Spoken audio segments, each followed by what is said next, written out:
that I not remain silent so that my silence would not be confused with consent. Let me open by saying, those of you who know me, I'm always a straight shooter. So as a consequence, you need to know from the jump, tonight is not an apology. Tonight, I'm not asking for anybody's forgiveness. Tonight is not about a confession. Tonight is for clarity.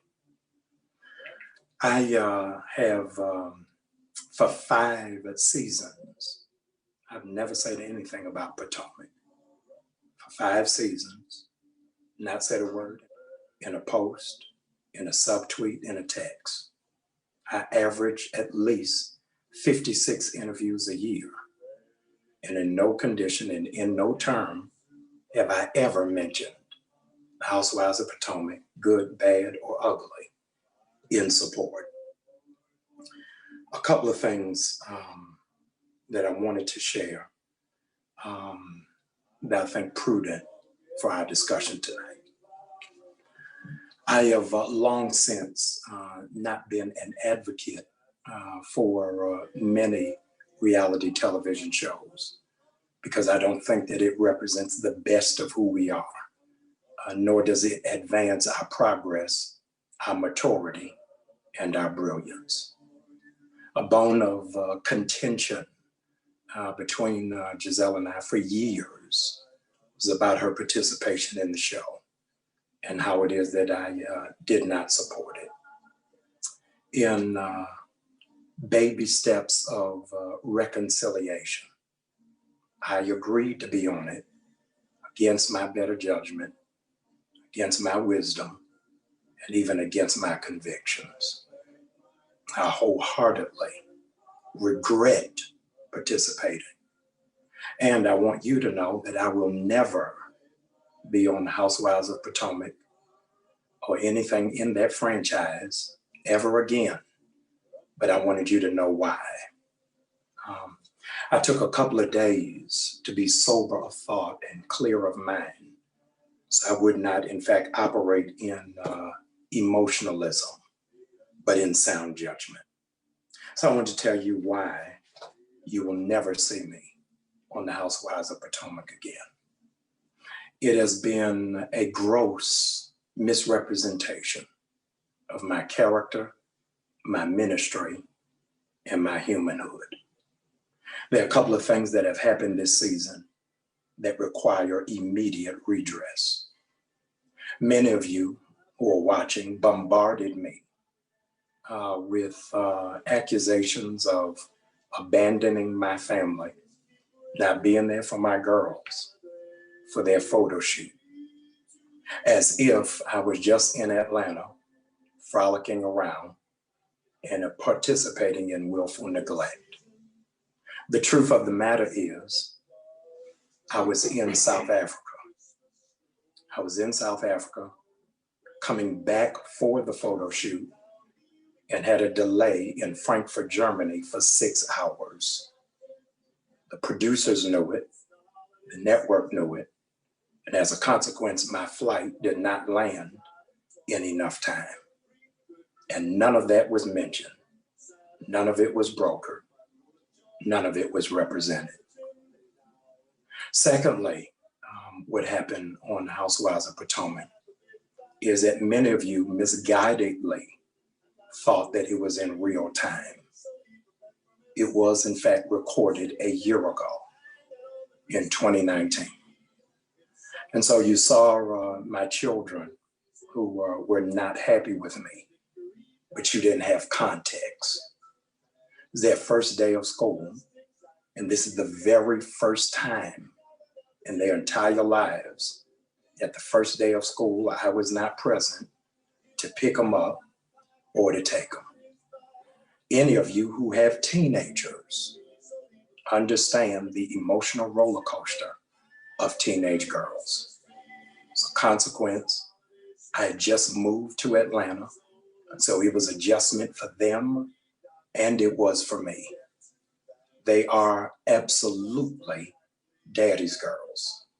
As a matter of fact, they are here in Atlanta often and frequent, and more than their school, they wear new birth t-shirts and hoodies almost every day.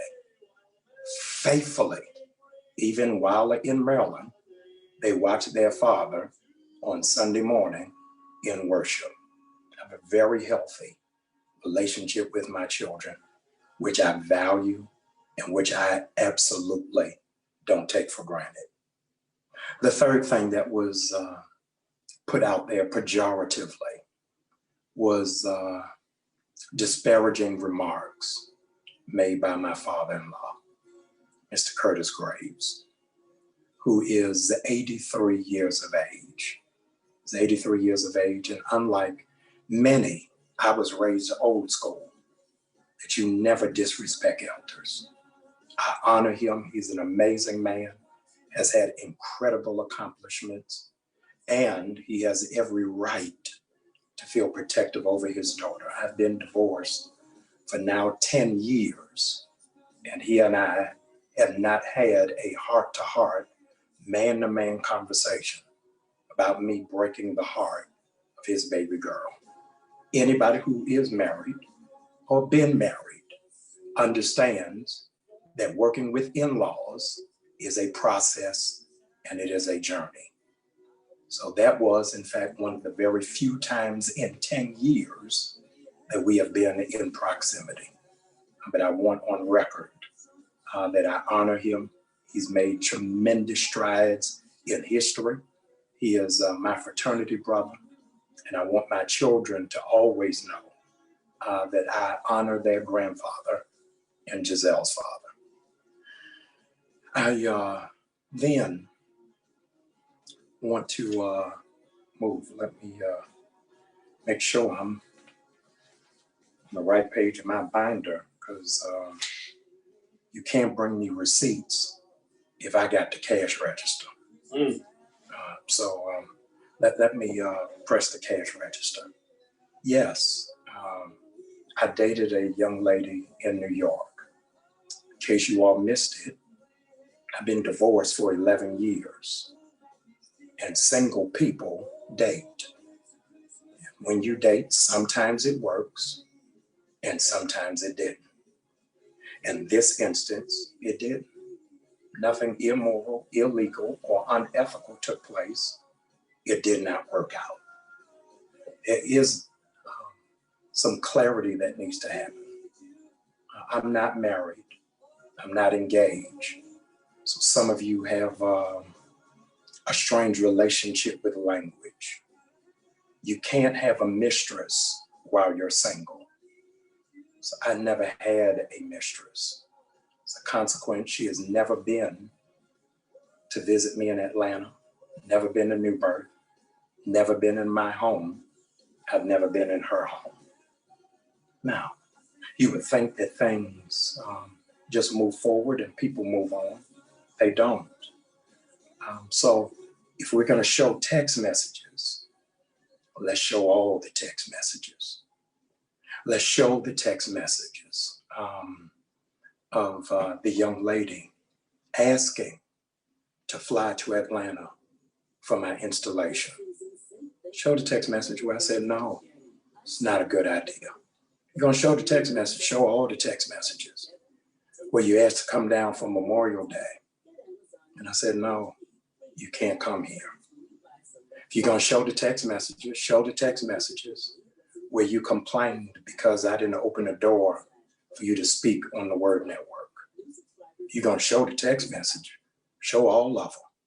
How it is that you wanted me to hire you to be on staff. I told you you weren't qualified.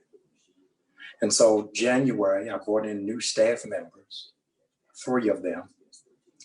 My assistant pastor, Colleague Lemons, my internet pastor, Kervance Ross, and my emerging generations pastor, Cariana Turner. So if you're going to show the text message, show the text message from January 5th, where you sent me in text, oh, I see you hired a young lady. You must be sleeping with her. To which I responded, no, I didn't even know her before I hired her. 56 people applied for the job. And she emerged because she is competent and because she is capable. And so for you to insinuate it is fraudulent. You're going to read the text messages. Read the text messages where you asked me to review your dissertation on Black women's empowerment. And I told you it needed a revision because it doesn't have depth. It doesn't have enough nuance, and there is no creativity. We're going to read the text. Read the text.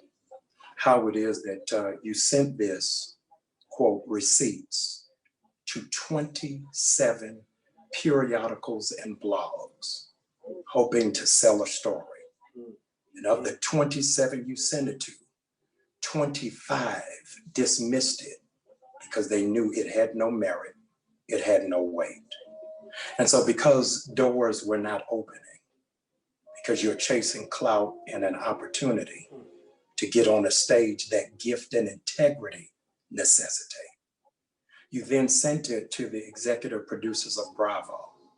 Sent it to executive producers of Bravo, they didn't respond. So you sent it to every person in the cast. Your dissertation is on the empowerment of Black women. So the question is, if you're empowering Black women, why'd you send it to the entire cast and never send it to Giselle? You want to equip her and not break her or crucify her, and you thought something was awry, then the responsible thing to do is to go to that woman. But you didn't do that. It's okay. What you didn't say in passing out this information is that you and your sister were starting a magazine, very fledgling, no circulation, poor editing. And so my coy in answering you about where I am and what I am doing is not as a friend, but because I didn't want it in publication and I didn't trust it, obviously wisely, that it wouldn't be used otherwise, because every ask had a demand for something else. Now, the only person who bought into it was Monique. So let's go to that. Where's Monique? Oh, here she is. Monique Samuels, I've never met, never shook her hand, never been in the room with her. And yet she's assassinated my character with high level of ire, of anger and hostility, a man she's never met. Now, I've got to address this because on international television, you've labeled me a holy whore, I think is the word you used, holy whore. And so I need to give some address to that. I'm not sleeping with any woman in my church, and I have no babies in my church, and I have no inappropriate relationship with any woman in my church. Now, I'm sorry, I'm having trouble reading my own writing. Oh, here it is. So I understand what the hostility was about and why the redirect of attention was on me. The redirect of attention on me, you teamed up with your best friend, who rest in peace has gone on to be with the Lord, and generated a story because you wanted to redirect because you thought a story was getting ready to break, that your baby is from your trainer. And that's what got your husband upset because he thought Giselle leaked it. And I want to tell you, Monique and Chris, it is not Giselle who leaked that, but Monique, your best friend, Gigi. We had nothing to do with it. You came hostile and angry, and it was misdirected rage. Misdirected rage because you live in a house with a man who has anger management, who doesn't mind expressing volatile behavior. And everything that I'm saying tonight is not conjecture. This is not murder. This is self-defense.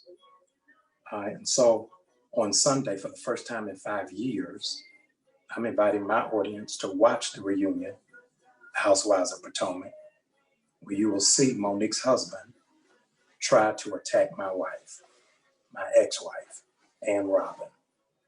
And security had to be called, and he had to be subdued. And I'm very concerned. Monique, you all have my phone number, as you expressed on the show, but I had you all's address. And because of grace, I didn't respond to that. Chris, you've got to take care of CTE. Yeah. Some of your former teammates contacted me. They're concerned. Said, Jamal, please don't respond because CTE is a progressive degenerative disease from a history of trauma to the brain. And so just last week, you had an outbreak again of verbally assaulting a Black woman in Safeway. We have the footage of that, but I'm not going to air that. But I'm asking you to please get help. I've tracked down your pastor, so all of what I'm saying is in love, so that your pastor can help you get the help that is needed and that is necessary. None of this really necessitated happening. I've not bothered any of you. I've not said anything disparaging against any of you. I've not attacked any of you. But I thought it was necessary for a couple of reasons. I thought it was necessary because of the failures of my past. It made the accusations of the present believable. And many of you began writing on my social media with no information, began attacking me with no information, started going all the way in with no information. And I wanted believers to know that no matter what it is that you did in your past, you can outlive it in your present. And regrettably, those of you who have said the most vile, nasty, and negative things did it behind scripture. You did it under the guise of being saved, not calling for prayer, but immediately calling for crucifixion. I didn't say that I was perfect, nor do I pretend to be. But don't come for me unless I invite you. All of us are in a journey of a process of trying to be better, trying to work out, and I am one of them. And so you have to forgive me because I'm not going to hold you long. Pastor, why are you running? I'm running because I got to get ready, because Saturday I got to feed 8,000 families in Atlanta who don't have groceries. I think I got to announce that here because none of these bloggers are going to write about that. I got to go because soon as I finish that, I got to open up Christmas City for 1,000 disadvantaged children whose parents are incarcerated, they're in foster care, or their parents have been laid off